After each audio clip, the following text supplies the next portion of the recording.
Greetings, welcome to the Kenyan Teacher once again. In this video, we look at 2014 KCSE Chemistry Paper 2, question number 6, that tested on aluminium metal. The same question, word by word, was repeated in 2016 KCSE Chemistry Paper 2, question number 5.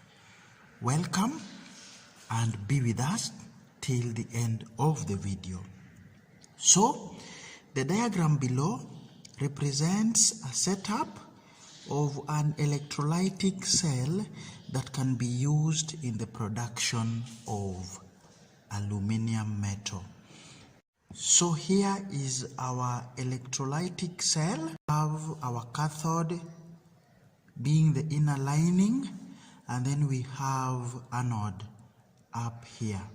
And then on the far right, we have a tap through which molten aluminium leaves. So the first question, we have been asked that on the diagram, label the anode for 1 mark. And this is very simple to do.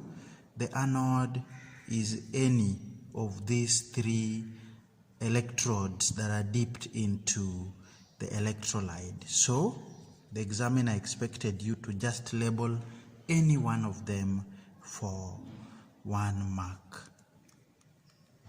So we have already answered the question, part A, which demanded that we label the anode on the diagram. So moving on to part B, write the equation for the reaction at anode. So we know that our electrolyte is actually molten aluminium oxide. Now, being molten, in the electrolyte we have 2 types of ions, and there are only 2 types because we are using a molten substance. This is what we normally call binary electrolyte. So in the electrolyte we will have only aluminium ions and oxide ions. So when we are asked the equation at anode, we shall actually charge the oxide ions. So the equation therefore becomes oxide ions in liquid state will lose some electrons to give us oxygen gas. We balance this by 2 here, and then it means number of moles of electrons to be lost will be 4. This is good enough for 1 mark. To the next question, we are asked to give a reason why the electrolyte process is not carried out below 950 degrees Celsius. So here, I want to remind our students that the melting point of the mixture of cryolite and aluminium oxide is about 800 degrees Celsius. So what does it mean? It means that anything below around 950 here, the mixture will not be in liquid state, and therefore conduction of current will not be possible. So the expected answer here would be that at 950 or anything below 950, the aluminium oxide would be in solid state. So at temperatures below 950, aluminium oxide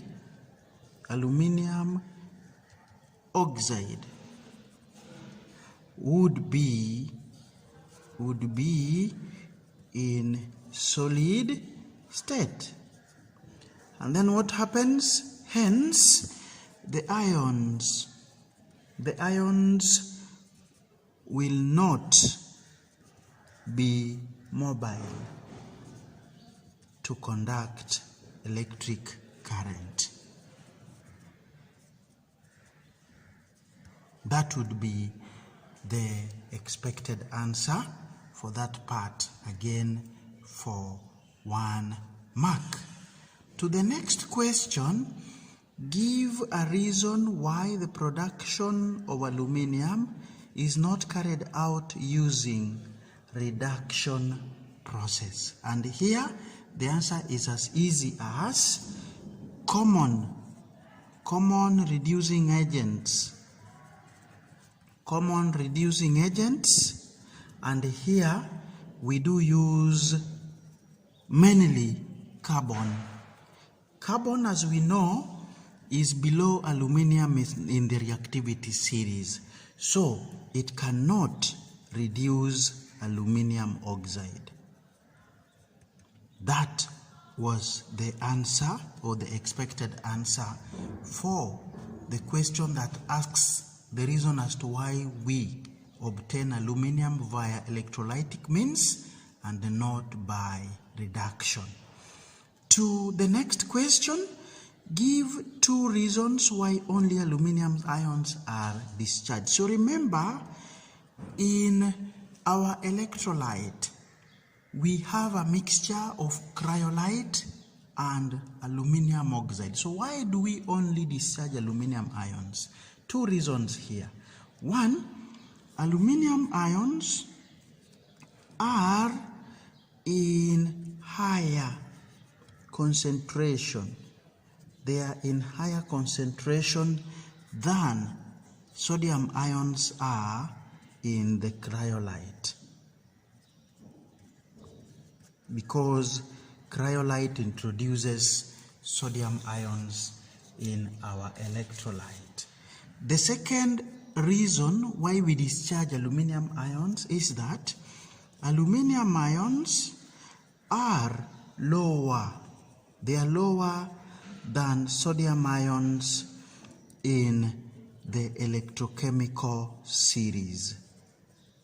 So those who've done electrochemistry, we know that there are 3 factors that affect what we call preferential discharge of ions.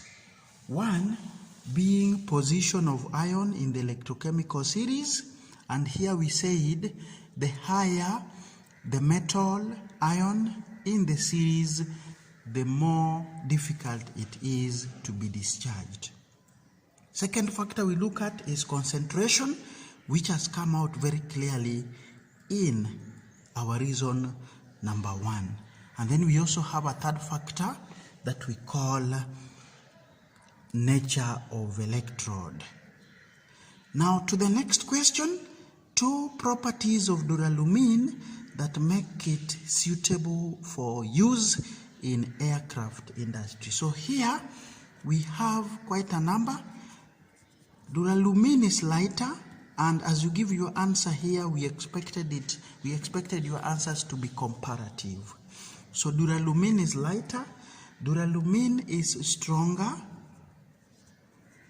duralumin is cheaper, and duralumin could also be tougher compared to pure aluminium. And the last question came from environmental effects of extraction of metals. So we asked you to name 2 environmental effects caused by extraction of aluminium. So here, just like for any other metal, we have gullies leading to land degradation. So this we get when we extract aluminium. We also have carbon dioxide produced, which causes global warming. You are asked only 2, so you select those, but there are others, many of them, including noise pollution, including smoke pollution, and many others. We have come to the end of that section, 2014-2016 chemistry paper 2, in which aluminium metal was tested. Keep it, the Kenyan teacher.